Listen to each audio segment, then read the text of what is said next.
Let's take a little tour of the garden this fall. Today is October 13th, so let's go down and see what we got. The weather this year was really different. So instead of us having a really cool and rainy spring, in June we had a drought, literally a drought. Everything was brown and crunchy. I think the news, put us as a very severe. It was like the highest one on their level of severity. Um, yes, we were under a drought. We had no rain. It was hot. Then in July, it was actually cooler than normal temperatures, and we had a lot of rain. The last 2 or 3 weeks of July was just rain. Here on our property, it rained pretty much straight through for 2 weeks, if not 3 weeks. It was just very wet. And then August and September, I think, were a little more normal, but they were not as hot as they were last year. I believe because of that change in the weather, that probably really helped us out with the pest. We still had shield bugs and squash bugs, but nothing like we had last year. Last year was just insane. So let's go ahead and give you a little tour and see what is still growing. First of all, I want to apologize that I have not done a good job, or any job really, of showing you what the garden looks like during the summer when it was at its prime. It was absolutely stunning. It was just beautiful. But I'll show you what there is now. So in this first bed here, now every bed has had different stuff in it all throughout the year. Okay, so this bed early on in the spring was our brassica bed. So we had cabbage and broccoli and beets and I'm not even sure, a bunch of other stuff. We've also had some green beans in here, but currently we have some flowers left. And then yesterday, where these utensils are and elsewhere throughout the beds, yesterday I planted some fall garlic. We have some nasturtium, some basil, and I planted Swiss chard this year, and it was amazing. The production was just completely insane. I keep topping it off and either dehydrating it and grinding it into a green powder for smoothies in the winter, or I've been giving it to the chickens or just throwing it in the compost. It has been extremely productive. Okay, and also around in various garden beds, you might see these little stubs here that I cut off. These are some of our brassicas that I just cut off top to the top, and I've just left the stem and the root in here, for the microbes to eat on, and it's just good for your soil. Over here on this side, we have some peppers. Most of these are poblano, and then I think I have one jalapeno plant left. Yes, so here's a jalapeno plant. First of all, everything in our garden we sow directly from seed, directly in the ground. We don't seed start anything. The thing with these peppers is I actually did not put these pepper seeds in the ground until June 28th. And so technically that's not long enough for them to be producing and maturing. And I knew that, but I just wanted to do a trial run. But you can see they are loaded with peppers. I mean, completely loaded with peppers. So this was just a little trial run for me to experiment with. And so I'm going to go ahead and do this again next year. And I'm going to do it probably in early May or middle of May, depending. It depends on the weather. Something else I learned that was really fascinating this year was this is all kale. This is blue curly leaf vate strain kale, I believe. This I found really interesting. So first of all, our pest damage was almost non-existent. I know you cannot tell that by looking at this kale, but this is what I found out. First of all, I did an amazing job keeping up with the entire garden until the rains hit in July, and then, like I said, for 2 or 3 weeks it just rained solid. And then when August hit, and from then until now, we've had a couple of things in our life kind of change that has required my attention elsewhere. So the garden has been a little neglected. Well, the really fascinating thing is I have watched this particular patch of kale right here. I have watched it. This is the 4th time this year it has been devastated like this by these cabbage worms. Okay, Right now it is being eaten on by the harlequin shield bugs. These things are just really bad. But anyway, right now that's what's eating them. But it has been eaten on, like I said, this is the 4th time, by the cabbage worms. But the fascinating thing that I have found, I have completely left it alone. Haven't sprayed it or picked them off or anything because I've just been too busy elsewhere to fight them. Each time they actually come back. I mean, they have been completely no green at all. And each time they come back completely full and lush. And it's almost like they get stronger. So you can also see new sprouts, new little shoots of kale coming. Pretty fascinating, I think. Okay, now as far as the kale goes, I'm leaving it here in the winter. We will keep harvesting on it, and then in the spring it'll send up a flower stalk and I can save seed from it. We have some more nasturtiums here. Oh, those were planted from seed as well. Arugula patch was here. It was so productive. That 2-foot square that we have right there, we could not keep up.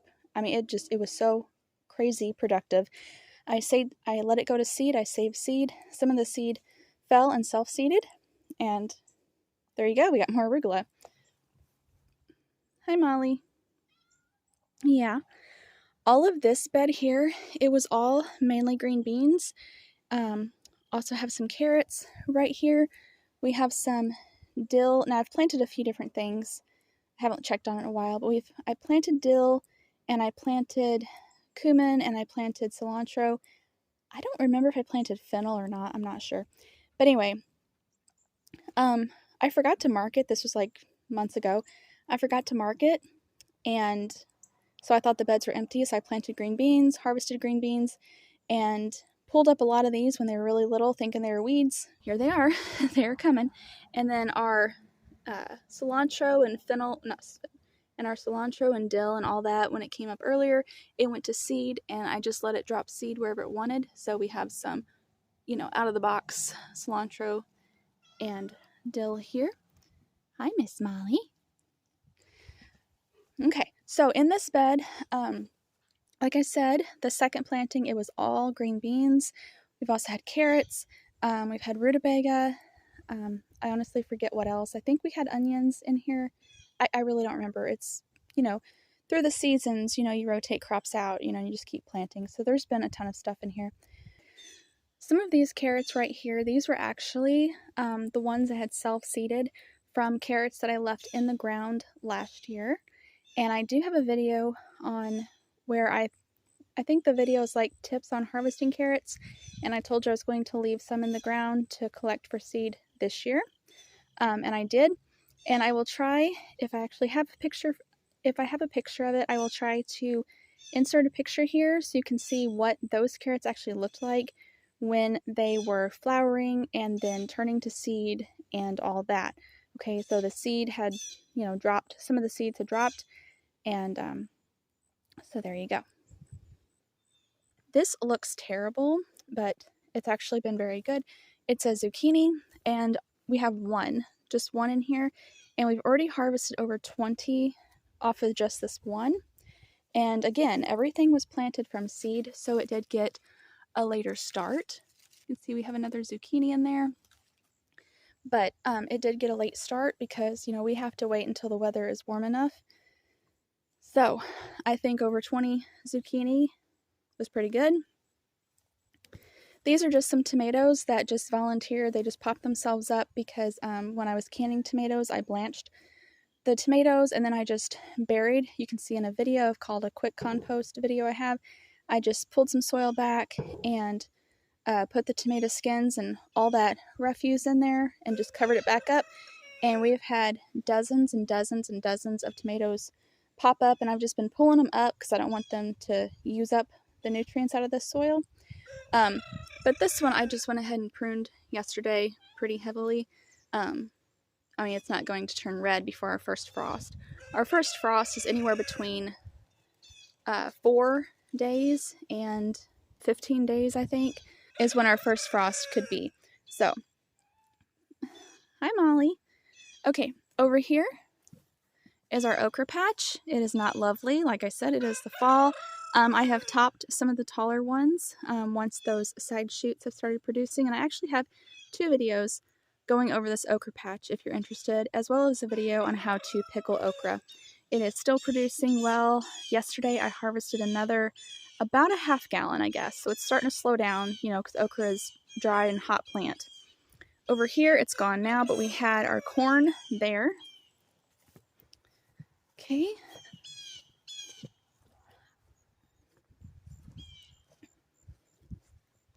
And all of this, it's actually a pretty large area, was our elderberries. They just, I guess they just love the weather this year. They do good every year, but this year was, I don't know, just they went wild. They went crazy with their production. So right here in this first bed, you can see my basil is falling over, and I'm got to cut all that down and save some seed. Now I do have a video. As of right now, I have not posted it yet. It'll just be a short, like 2-minute video. I have not posted it yet, but there will be a video on what these tomatoes looked like yesterday. They were completely grown over and so big, but I heavily pruned them so they can ripen, so the plant can spend the energy into finishing to ripen and mature the current larger tomatoes on here instead of continuing to spend its energy on new plant growth. Okay, because there's absolutely no time for new ones to form. Okay, and we have some different types of tomatoes in here. I think we have 3 different varieties. Excuse me, Molly. Watch out. But I do want to show you here. I do want to show you right here. So you can see the size of this tomato. It's a full handful right now. It's pretty heavy. I will insert a picture right here for a tomato just like this that came off of this same vine. It weighed 2 pounds, 5.5 ounces. So these are heirloom Abe Lincoln tomatoes. Okay. But I did want to share that. So there I have a black Krim, and then I have those 3 are Abe Lincolns, and then these 3 are San Marzano. Okay. Now, over here, oh, also in this bed earlier, there were some carrots as well. And on this side, earlier in the season, there were green beans and more carrots. And you can see the basil here is just falling over too. Looks like I still have a couple carrots there. Okay, now over here, this is a pretty big hot mess. I'm sorry. Things have changed, so I've been really busy. Well, I showed you the blue curly kale over there. Well, I also experimented this year with this. These were red Russian kale, and they were fabulous. And you can see, I just actually topped them yesterday, but you can see they're still wanting to go ahead and try to grow there. All of this falling over flowering stuff right now, this is all stevia. Stevia was very happy this year. Right now it is very cloudy and it's a little windy and it's pretty chilly. It's only supposed to get up to 50 something today, so the bees and pollinators are not out right now, but yesterday it was just loaded with bumblebees, honeybees, butterflies, everything. All of this mess right here, this is all tomatillo, and this is one tomatillo plant, just one, and you can see how big it is. So multiply that visually by 2, and you'll know how much I have pruned off. We have literally just pruned off branches of it. You can see right there. I pruned off an entire side there, and elsewhere in the center. Anyway, it is just producing so well. Now, this particular tomatillo seed, again, planted in the ground, everything was. This tomatillo seed was in a package called purple tomatillo, so I was expecting them to be purple. They are not purple at all, and I will insert a picture here so you can see that even when they're ripe and the husk actually splits, they are still not purple. So, someone had put, I guess, the wrong seed in the wrong package. Now, something else I found interesting is this was our first year planting tomatillo. So I only planted 2 seeds. and both seeds came up. When they were about a foot tall or 18 inches tall, I tore up the one that was smaller and let this one go. Well, then, they started producing, and so I was looking up on, how to tell when they're ripe and all this other stuff, and found out every single source I encountered said you had to have at least 2 tomatillo plants in order to get fruit. Well, as you can tell, and by the picture, we are definitely getting fruit. So, either one of 2 things have happened. Either our pollinators are just amazing at their job, which they really are. I mean, they really are. We have amazing pollinators here. So either the pollinators are amazing at their job, or this particular tomatillo has possibly crossed with a ground cherry, a wild ground cherry. I have not seen any ground cherries around here, but where we used to live, about 4 hours south, we did have ground cherries. So maybe there are some up here. I did call our neighbors, and no neighbors are growing tomatillos. So it's either the pollinators or it has crossed with a ground cherry. And if it has, then of course I cannot save these seeds and expect to get this particular plant next year. Over here we have calendula that I grew from seed, I think a couple years ago, and replanted, and I have cut this thing down I think twice already. It just gets super tall and so full, but we've been harvesting our calendula flowers and the seeds and saving them and giving them away and all that. So also, all these bare spots that you see here, aside from over there where we had brassicas or kale, we also had green beans and more carrots. I was telling you a while ago that those was red Russian kale, and they did pretty good. I also grew, which you can no longer see it, but it's between the stevia and the tomatillos. I also grew Italian Nero kale because I wanted to, it's also called dinosaur kale, because I wanted to know which one we liked the best. And we found that the vertes, or the blue curly kale over there, was much more hardy and just grew so much better for us. The flavor was pretty much the same on all of them. I personally could tell a subtle difference between the 3, but my family couldn't. But so that's the one we're going to start growing, is the blue verte, or curly blue kale. Now I'm not done. I have more food crops to show you, but and this is our elderberry patch. So in February, I will go ahead and cut this down like I do each February, and it'll grow crazy again like it does each year. One of our strawberry beds over here on this back fence, I have already pruned our blackberries. The blackberries did wonderful this year. And we also grow yarrow between each of the blackberry canes. That's what all that fern looking stuff right there is.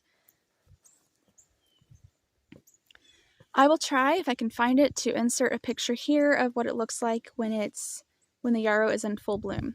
Now over here, this does not look very pretty anymore just because of the weather, but all of this that you see in front of the fence there was all our flower patch. It has had all kinds of beautiful, absolutely stunning flowers, and the pollinators just absolutely love it. I will try to insert a photo here of what it looked like in the past. So we've had mullein, multiple varieties of echinacea, sunflowers, cosmos. I really don't even remember. Different kinds of black-eyed Susans. Can't even think of my favorites. Bachelor buttons, Sweet Williams, just all kinds.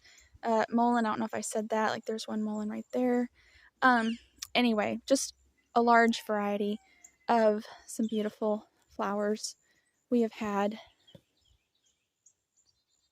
Something that I saw was really interesting a while back. We got a rain, I don't know, not this rain, but our last rain that we got. So these, so the echinacea here, it was all pretty and in bloom, and then we got a rain. And I noticed the day after that rain, the echinacea looked like this. It had this, the brown tips. And it was so strange because the day before, they were the bright purple and pink and just beautiful like they should be. And after the rain, they got the brown tips. And you can see we just had a rain this morning, and these have brown tips.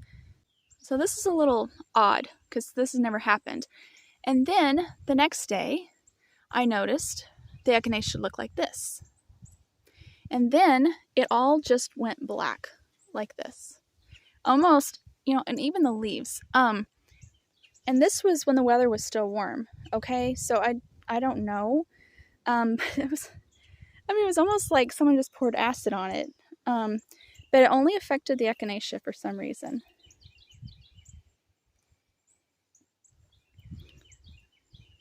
Over here, this L-shaped area all the way down there, that was our another of our strawberry patch. And the strawberries, wow, they are just so full. I have another video showing you what they look like earlier in this year, and you'll see it was much more tidy. They have just been so happy here that they are spilling out on both sides. So this is another job I have. Okay, now over here, this is absolutely nothing to look at, but it was so pretty. It was so pretty earlier at its height, but it is completely done. So this little rounded berm here, we actually planted butter bush squash, and you can see there's a couple still right there. We planted a couple butterbush squash. We planted, I don't know, maybe 3 different cantaloupe plants. And the cantaloupes, they did so good. We ate them all. They were just amazing. But you can see they are putting on a second crop, trying to. But of course,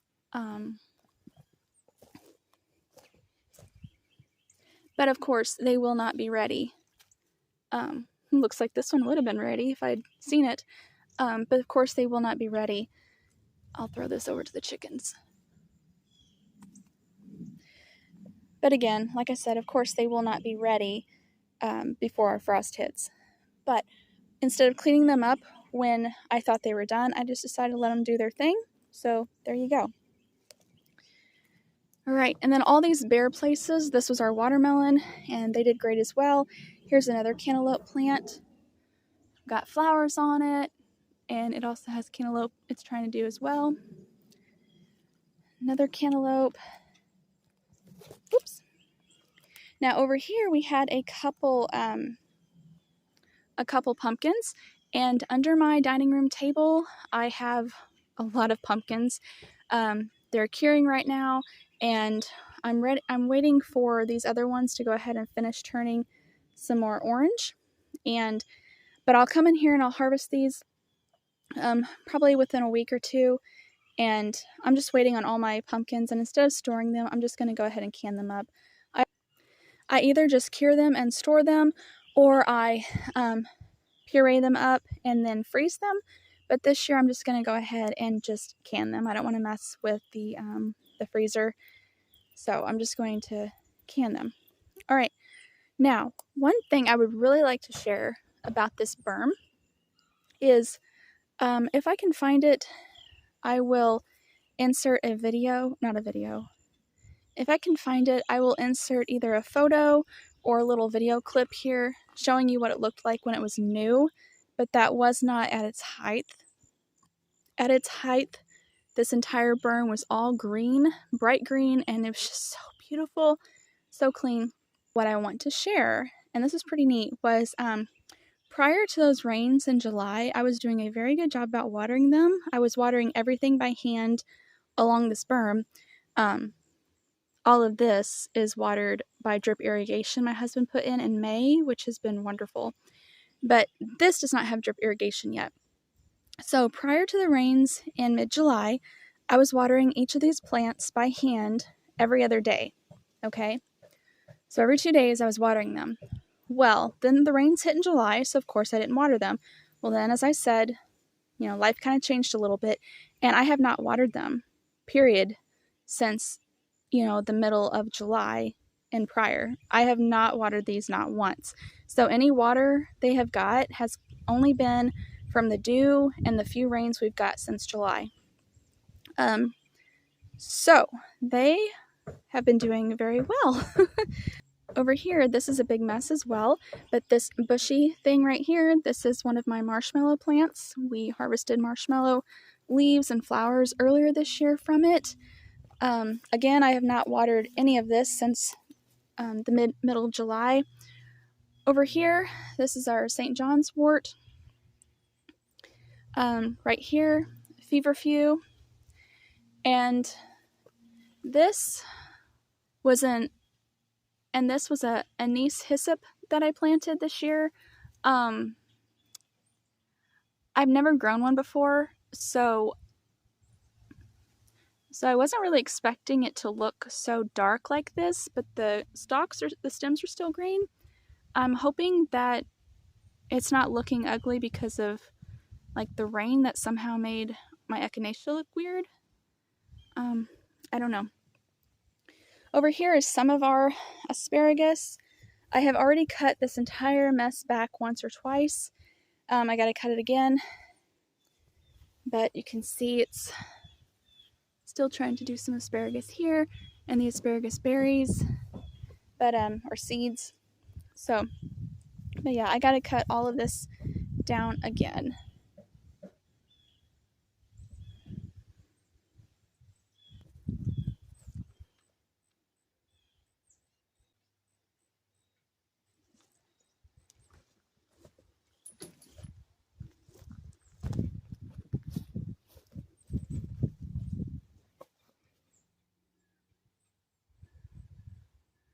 Okay, so we do have some more things like up there in that round area there. That is the majority of our herb bed. So we have sage and garlic chives, more basil, oregano, thyme, lavender, parsley, something else. I can't remember. Anyway, different things. And then up here we have some of our fruit trees. So we have 2 plum, 2 apple, 2 peach, and then those little ones right there, those are our fig trees. And then around some of the trees, I have different types of mint. So you can see that one right back there. That has catnip. This one has catmint. One of them has chocolate mint, one has peppermint, and one has spearmint. I hope you enjoyed that video. Thank you for watching.